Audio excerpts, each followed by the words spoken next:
Openclaw doesn't work until you build a workforce. Most people think Openclaw is for building one smart agent, but it's not. One agent doing everything is the fastest way to burn through context, pollute your instructions, and watch your automation fall apart halfway through a task. I see this every single week. Someone builds an agent, gives it 10 different jobs, watches it produce garbage for 3 days, and then concludes that multi-agent systems don't work. The system works fine, the architecture is wrong. What Openclaw is actually built for is multi-agent orchestration. And in this video, I'm going to walk you through the 5-layer framework that turns a single overloaded agent into a coordinated workforce. I'm a software engineer. I built production multi-agent systems on Openclaw, and by the end of this video, you'll have a blueprint you can apply to any workflow on any platform to go from one confused agent to a system that actually delivers. Before we build anything, we need to clear up the biggest misconception about Openclaw. Most users set up one agent, give it 10 jobs, and expect it to perform like a team, but it won't. A single agent with a bloated instruction set is like one person trying to be your developer, your accountant, your support rep, and your marketing manager simultaneously. Every single one of those roles suffers, and the worst part is it doesn't feel broken at first. In the beginning, when the tasks are simple and the context is fresh, a single agent seems fine. It's only when the complexity scales that everything collapses. Here are the 4 failure modes I see most often. First, context overflow. Every agent has a limited context window. When you pack one agent with responsibilities for your codebase, your email, your documentation, and your deployment pipeline, it drowns in information. It forgets instructions from the beginning of the conversation. It starts mixing up which task it's currently working on. It hallucinates details that sound plausible but are completely fabricated. And this gets worse over time. The longer the conversation runs, the more context gets consumed, and the less reliable every subsequent output becomes. Second, prompt pollution. When your agent's instructions try to cover 10 different jobs, those instructions are conflicting. Be concise for email drafting, fights with be thorough for code review. Be friendly for customer support conflicts with be direct for internal reporting. The agent gets confused about which mode to use and when. And the worst part is that the conflicts are subtle. The agent doesn't crash or throw an error. It just quietly produces output that's slightly wrong in ways that compound over time. An email that's too formal, a code review that's too brief, a report that includes details it shouldn't. Third is zero parallelism. A single agent can only do one thing at a time. This seems obvious, but the cost is massive. Let's say you have 3 tasks that each take 5 minutes. With a single agent, you're waiting 15 minutes sequentially. With 3 specialized agents, all 3 complete in 5 minutes. That's not a marginal improvement. That's a 3x speed up on every batch of tasks. And in production, tasks don't arrive one at a time. They arrive in clusters. Your inbox fills up while you're waiting for a code review. Your lead pipeline backs up while your agent is drafting responses. A single agent becomes a bottleneck the moment you have more than one concurrent task. Fourth is blast radius. If your single agent breaks or gets confused mid-task, everything stops. The email draft, the code review, the research task, the deployment check, all of it grinds to a halt because there's only one worker and it's down. With multiple agents, if your email agent has an issue, your coding agent keeps working. If your research agent hits a dead end, your outreach agent is still drafting messages.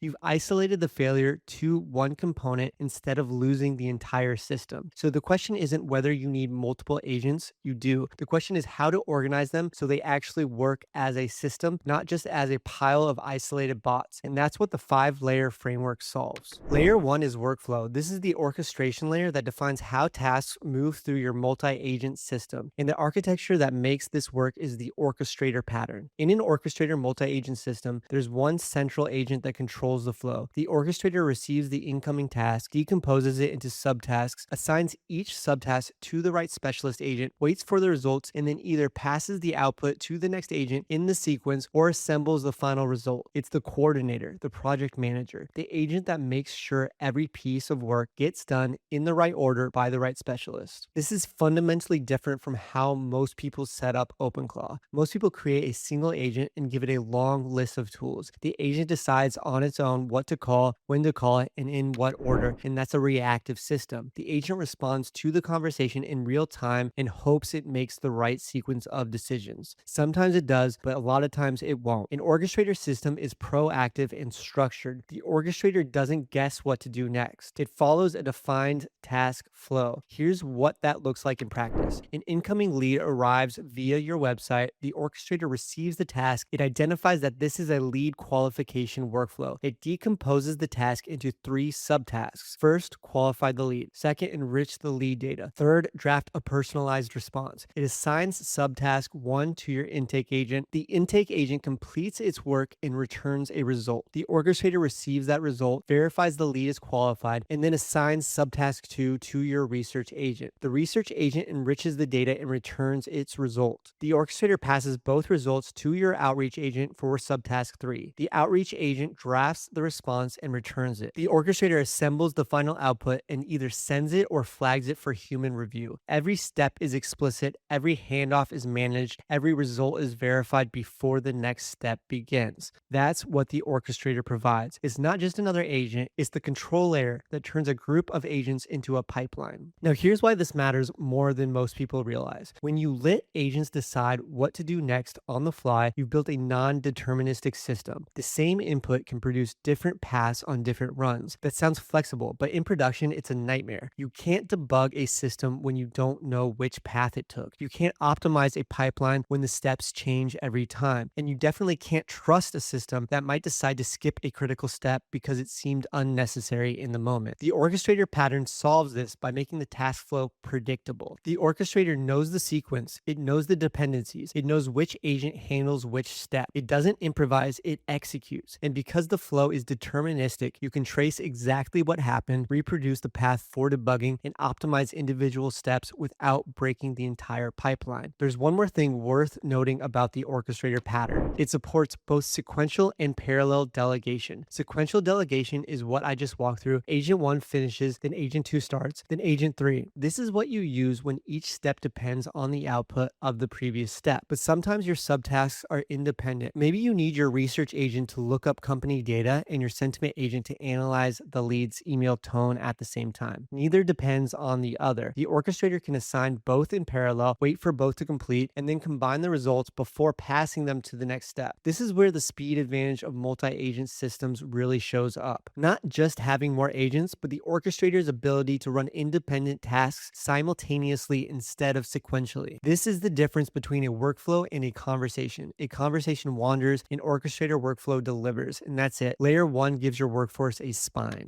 Layer 2 is roles, and now that you have an orchestrator managing the workflow, you need to define what each agent in the system actually does. Every agent in your workforce has a specific role with a specific scope. No overlap. I already introduced the orchestrator in layer 1 as the coordinator. Here in layer 2, we define the subagents. Your subagents are the specialists. Each one is laser focused on a single domain: an email agent that only handles email, a code review agent that only reviews code, a research agent that only does research, a deployment agent that only manages deployments. The key principle is single responsibility. One agent, one job. When you give an agent one clear job, its instructions stay clean, its context stays focused, and its output stays reliable. Let me give you a concrete example of why this matters. Say you have an agent that handles both email drafting and lead qualification. It receives a new lead. It starts by drafting a response because that's what it does first in its instruction set, but it hasn't qualified the lead yet, so it's drafting a personalized response to a lead it hasn't verified. That response might go to a spam submission, a competitor, or someone who's completely outside your target market. If you split those into two agents, one that qualifies and one that drafts, the drafter only ever works on pre-qualified leads. The output quality jumps immediately. And this scales. Every time you notice an agent struggling with conflicting instructions or bloated context, that's a signal that you need to split it. You're not adding complexity here, you're reducing it for each individual agent. A workforce of 5 agents with one job each is simpler for every individual agent than one agent juggling 5 jobs. The system as a whole has more moving parts, but each part is dramatically simpler and more reliable. And here's the part that most people miss. Your subagents should not talk to each other directly. All communication flows from the orchestrator. When your intake agent finishes qualifying a lead, it doesn't ping the research agent. It returns its result to the orchestrator. The orchestrator decides what happens next. This prevents the tangled web of agent-to-agent communication that makes multi-agent systems unmaintainable. Every message has one source and one destination. The orchestrator is the hub, the subagents are the spokes, and that's it. Layer 2 gives your workforce a team structure. Layer 3 is artifacts, and these are the completion markers and handoff documents that let agents communicate results to each other through the orchestrator. When your intake agent finishes qualifying a lead, it doesn't just pass raw data back to the orchestrator. It produces an artifact, a structured summary with exactly the fields the next agent needs: name, company, urgency level, budget range, source channel, qualification score, and any specific flags that came up during intake. Nothing more and nothing less. Artifacts solve two critical problems. First, they create clean handoffs. The orchestrator doesn't have to parse the previous agent's entire conversation history to figure out what to pass to the next agent. It receives a clean artifact that routes it to the right specialist immediately, and the next agent doesn't have to reverse engineer what happened before it joined the workflow. It reads the artifact and starts working. This is faster, but it's also more reliable. When an agent has to dig through a long conversation to find the relevant detail, it misses things. It grabs the wrong number. It confuses a preliminary estimate with a confirmed budget. Artifacts eliminate that ambiguity because they're explicitly structured for the next step. Second, they create audit trails.